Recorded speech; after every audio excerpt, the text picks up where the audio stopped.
अस्सलामु अलैकुम guys, welcome to my YouTube channel. I hope आप सब ठीक होंगे। आज से हम इस वीडियो से HTML कोर्स का आगाज़ करेंगे। बिल्कुल बेसिक से स्टार्ट करेंगे। तो आज की वीडियो में मैं आपको इंट्रोडक्शन पढ़ाऊँगा, जिसमें मैं आपको बताऊँगा कि HTML क्या होता है और इसमें ये क्यों यूज़ होता है, किस लिए, और इसकी हिस्ट्री वगैरह पे बात करेंगे इंट्रोडक्शन पे। ठीक है, उसके लिए मैंने एक छोटी सी प्रेजेंटेशन तैयार की है, जिसके थ्रू मैं आपको बताऊँगा। ठीक है, HTML फॉर बिगनर्स, ये कोर्स बिल्कुल बिगनर्स के लिए है। जिन्हें कोडिंग वगैरह का कुछ भी नहीं पता तो वो इस वीडियो को वॉच कर सकते हैं। इंशाल्लाह बहुत नॉलेज में इजाफा होगा। ठीक है, तो चलिए स्टार्ट करते हैं। Introduction to HTML। HTML stands for hyper text markup language. HTML को हाइपर टेक्स्ट मार्कअप लैंग्वेज कहा जाता है। HTML is the backbone of any websites. HTML किसी भी वेबसाइट्स में रीढ़ की हड्डी की हैसियत रखती है। ठीक है, मतलब किसी भी वेबसाइट में ना HTML का होना बहुत ज़रूरी है। फर्स्ट स्टेप ही यही है कि HTML होगी तो नेक्स्ट हम फर्दर कोडिंग कर सकेंगे। ठीक है, नेक्स्ट देख लेते हैं। But it is a static language which elements can not be dynamically changed. लेकिन ये जो है खुद एक स्टैटिक लैंग्वेज है जिसके एलिमेंट्स खुद ब खुद चेंज नहीं होते। ठीक है, स्टैटिक मतलब जो हिलजुल नहीं सकती, जिसके एलिमेंट्स वहीं पे खड़े रहते हैं बस। आगे है, its elements can only be changed manually by a human. जिसके एलिमेंट्स, जिसकी वैल्यूज जो है वो हम खुद चेंज करते हैं मैनुअली। ठीक है, we can insert any other language into HTML to make the website dynamic and responsive. Websites को डायनामिक और रेस्पॉन्सिव बनाने के लिए हम दूसरी लैंग्वेजेस को इसमें यूज़ करते हैं HTML में। ठीक है, तो फिर ही ये वेबसाइट रेस्पॉन्सिव बनती है। रेस्पॉन्सिव मतलब जो यूज़र को जवाब दे सकती है। ठीक है, और डायनामिक जो हिलजुल सकती है, लाइक फेसबुक वगैरह। ठीक है, फेसबुक पे आपने देखा होगा ना कि एक बार अब आपने ओपन किया है, उसको रिफ़्रेश करेंगे तो फिर दोबारा सारी वैल्यूज़ चेंज हो जाएगी, मतलब न्यू पोस्ट वगैरह ऊपर आ जाएगी। ठीक है, तो इसमें हम इसको रेस्पॉन्सिव और डायनामिक बनाने के लिए अदर लैंग्वेजेस को ऐड करते हैं, तब भी ये जुड़ सकती है। ठीक है, डायनामिक बनती है यूज़र को रेस्पॉन्स देने में। नेक्स्ट है, all other web programming languages are embedded into it.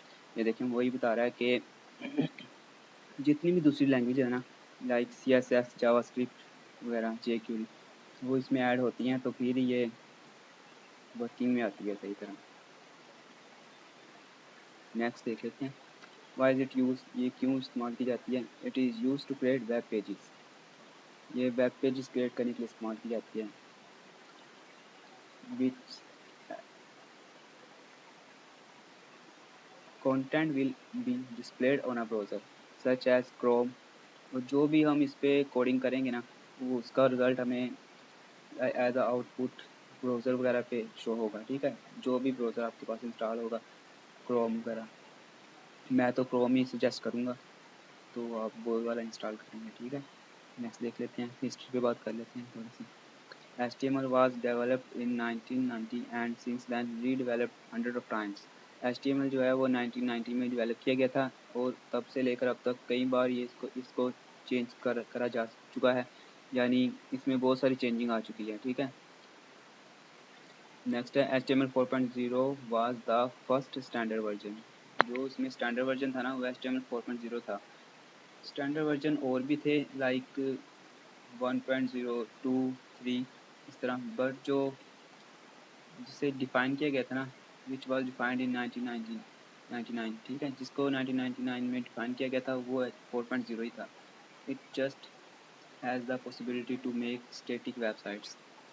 इसमें बस स्टैटिक वेबसाइट्स बनाने की काबिलियत थी। ठीक है, यानी वो वेबसाइट जो बस जिसको चेंज खुद ब खुद करना पड़ेगा हर बार। ठीक है, इसकी कोडिंग में जब भी कोई तब्दीली लानी हो तो उसको ओपन करके दोबारा से हर चीज़ स्टैटिक रहेगी, मतलब इसमें कोई डायनामिकली वाला सीन नहीं है। ठीक है, नेक्स्ट है, 5.0 is the second major version which is so brilliant, जो कि बहुत पावरफुल था and has all the possibilities to make dynamic websites as well. जिसमें तमाम की तमाम काबिलियत थी कि वो डायनामिक वेबसाइट भी बना सके। ठीक है, that's why HTML 5.0 is considered as the future of web. यही वजह है कि इसको फ्यूचर ऑफ वेब भी कहा जाता है, यानी जो फ्यूचर में यूज़ होगा और हो भी रहा है। ठीक है। नेक्स्ट देख लेते हैं इसकी वर्किंग ऑफ HTML।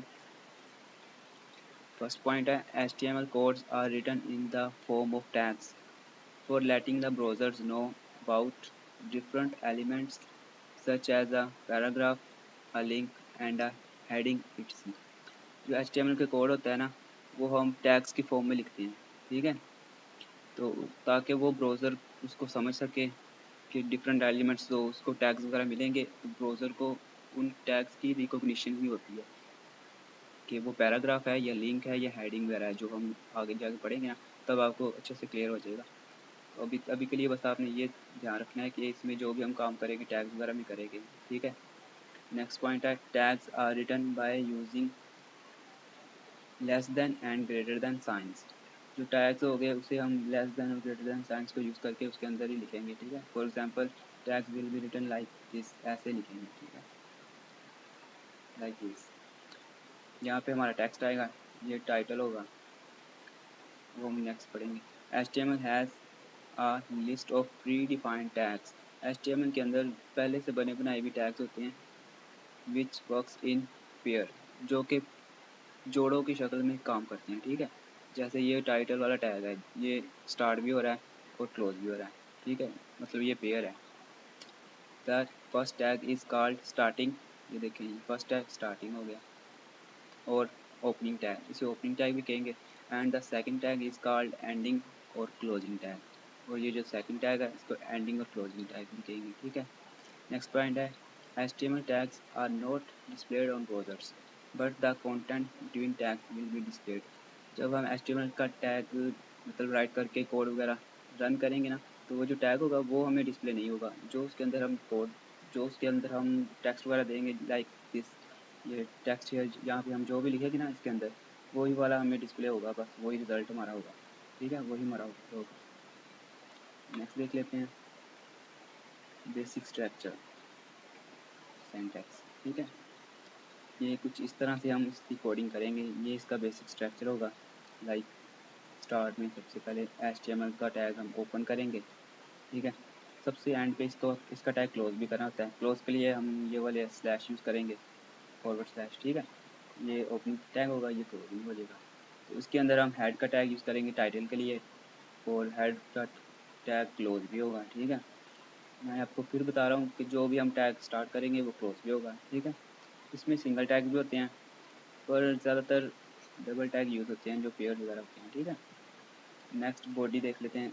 बॉडी का टैग यूज़ होगा, ये यहाँ पे क्लोज भी होगा। और यहाँ पे अगर आप एक बात ध्यान रखिएगा कि बॉडी के अंदर जो भी हम लाइक कोडिंग जो भी करेंगे ना, वही हमारा मेन होगा कोड। ये देखिए लिखा भी हुआ all data for displaying on the browser page goes है। जो भी हमारा डिस्प्ले हमने करना है पेज पे, वही हम यहाँ पे देंगे, ठीक है। तो नेक्स्ट देख लेते हैं रिक्वायरमेंट्स फॉर दिस कोर्स। इस कोर्स के लिए क्या रिक्वायरमेंट्स हैं वो देख लेते हैं। फर्स्ट पॉइंट है basic language of computer knowledge and internet. Basic आपको नॉलेज होना चाहिए कंप्यूटर का और इंटरनेट का, ठीक है। बस थोड़ा बहुत पता होना चाहिए कि कंप्यूटर में वर्किंग वगैरह सॉफ्टवेयर वगैरह कैसे इंस्टॉल करते हैं, और इंटरनेट का थोड़ा बहुत होना चाहिए, ठीक है। नेक्स्ट पॉइंट है a text editor to write HTML codes such as Notepad, Notepad++ और Dreamweaver। इस कोर्स के लिए कुछ टेक्स्ट एडिटर दरकार होंगे, जिसमें से आपने एक सेलेक्ट करना है, ठीक है। लाइक इन तीनों में से आप कोई भी सेलेक्ट कर सकते हैं। वो मैं नेक्स्ट वीडियो में मैं आपको बता भी दूँगा कौन सा बेस्ट रहेगा आपके लिए, कौन सा आपको करना चाहिए, ठीक है। थर्ड पॉइंट है a browser to view the output such as Chrome और Mozilla Firefox। और इसके लिए एक ब्राउज़र का भी दरकार होना ज़रूरी है, ठीक है। यानी एक ब्राउज़र भी आप इंस्टॉल करेंगे लाइक क्रोम वगैरह या मोजिला फायरफॉक्स, कोई भी आप कर सकते हैं जो आपको सिंपल और इजी लगे, ठीक है। तो गाइस आज के लिए इतना ही, मिलते हैं नेक्स्ट वीडियो में। नेक्स्ट वीडियो में हम उस सॉफ्टवेयर की बात करेंगे जिस पे आपने कोडिंग करनी है, कि कौन सा आपके लिए बेस्ट है, ठीक है। और बेसिक से स्टार्ट करेंगे। कल से हमारा फर्स्ट इंशाल्लाह, कल से हम रेगुलर स्टार्ट करेंगे। तो गाइस टेक केयर, मिलते हैं नेक्स्ट वीडियो में। तब तक के लिए अल्लाह हाफिज़, बाय बाय।